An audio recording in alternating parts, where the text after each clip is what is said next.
Have you ever had somebody ask you which district you live in for voting purposes? And you find yourself scratching your head, not remembering which district you live in?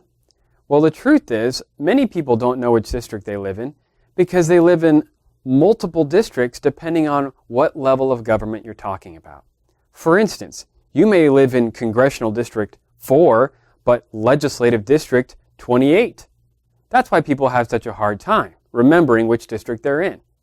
What makes things even more complicated is that some cities also have districts. So you might be in a specific city district depending on the city. So what is it that I'm talking about? Some cities have district elections where they divide their city into sub-districts, and from each district you elect your council member. That's called a district city. And whether a city uses the district model of electing is all based on the city charter and can be changed or modified at any time based on the will of the people in that city. But not every city does that. Some cities have what are called at-large elections.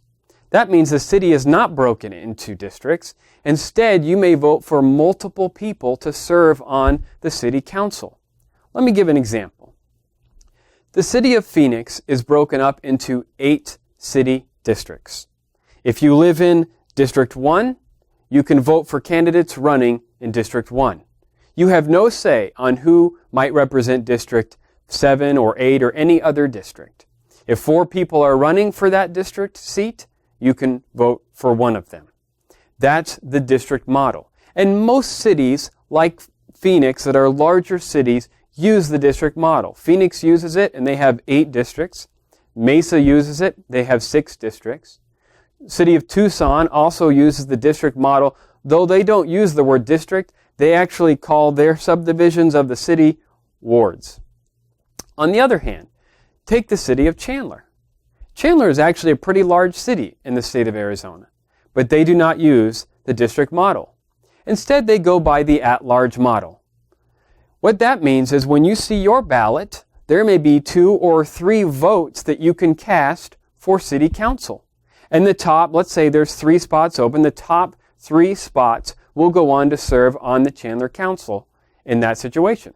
And actually, most cities operate under the at-large model.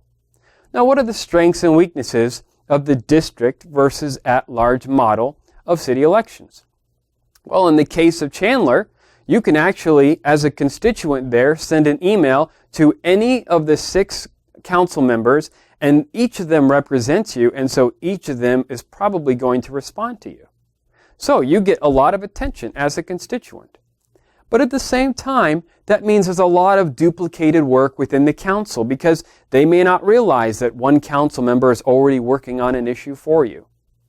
But if you go over to Mesa or into Phoenix, you have a dedicated council member that you can write to for whatever issue you may have.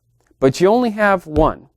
Fortunately, that person represents a smaller number of people than the entire city, so you're more likely to get a response from that type of council member. The office of mayor, on the other hand, regardless of whether you're in Phoenix, Mesa, or a city like Chandler, always is elected under the at-large model. That's because they will represent the entire city. Just as in the city of Chandler, every council member represents the entire city instead of a district, so does the mayor. So now you understand a little bit of the difference between the district and at-large model. The question is, do you live in a city that uses district or at-large model? And if they use a district model, do you know which district you're in?